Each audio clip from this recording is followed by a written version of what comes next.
Are you aware that this happening, maybe it was last a small failure than you missed to do? Just like a candle that was forgotten to blow, or an appliances that was forgotten to be unplugged. If you're aware, here are some friendly advice from 4 Topaz.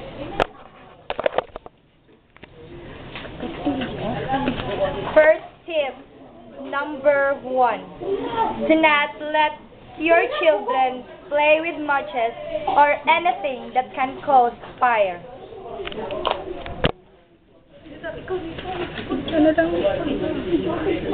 Ikaw na lang. Stop! Don't play fire. Tip number 2, a candle must be blown out before you leave.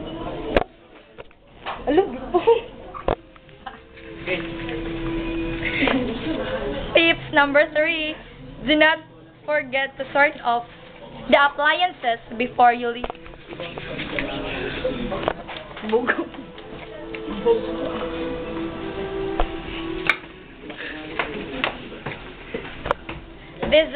These are friendly reminders from Section Topaz. Thank you for listening and watching. Bye-bye.